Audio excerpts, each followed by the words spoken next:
तू आ गइल हो। तू तो खेते न गइल रहला। का भइल कि तने खेते गइल रही तोहार याद पड़ गइल हो तो सोचनी है कि तार मुहवा देख के मिठिया लेके चल जाई। देखो भगवा के नहीं यहाँ से जा होने भोर ही डरामा कइले बड़ा जा नहा धोआ पूरे देह महकता। वो सब छोड़ो तो नहीं आवा ना। अरे अरे आदिशक्ति फिल्म्स। काहे छोटा जैसन सटतार हटय राजा जी। काहे छोटा जैसन सटतार हटय राजा जी।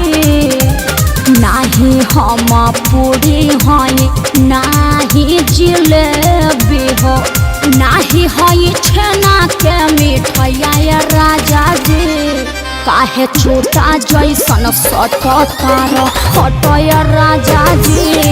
काहे छोटा जैसन सटतार। हे धनी ऐसे मत बोला हो दिल मत तोड़ा। हम कोनो चिकन मटन है का कि आइला रोटी में लपेट के मार लेला। हमारा मीट के मसाला ना बुझाला ए धनिया। हमारा मीट के मसाला ना बुझाला ए धनिया। हिरिया सटे दाना पर चली हाला है धनिया। हिरिया सटे दाना पर चली हाला है धनिया।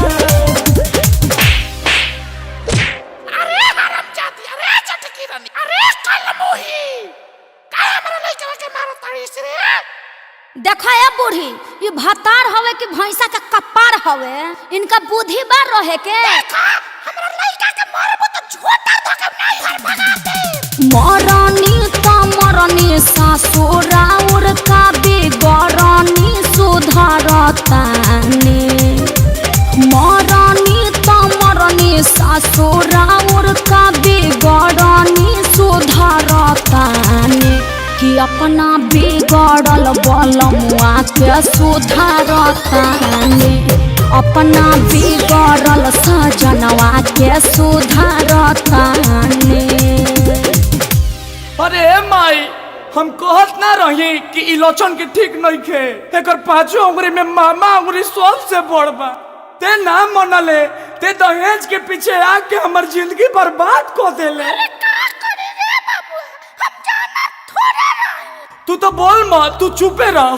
बड़ा यागाइल रहीस बड़ा यागाइल रहीस ते हो तारेला पतो हरे माई।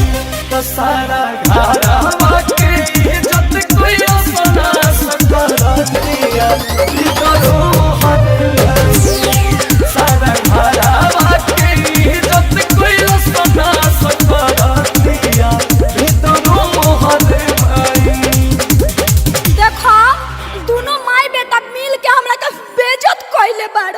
अभी हम अपना माई के फोन लगावत तनी। अरे माई अरे भैया के भेज आ ना भेजबे तो हम कमांडर धो के आ जाए।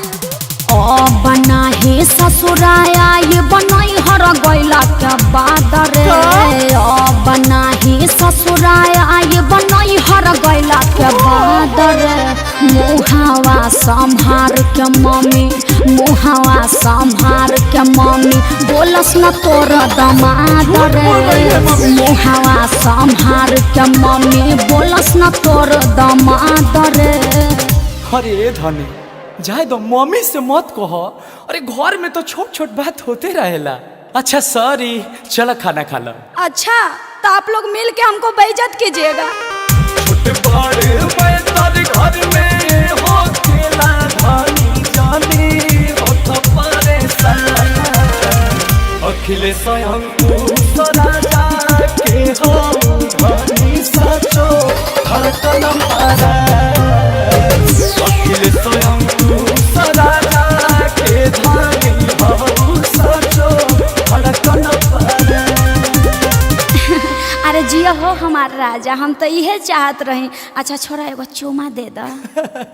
हम तो इहे चाहत रही आवा ले।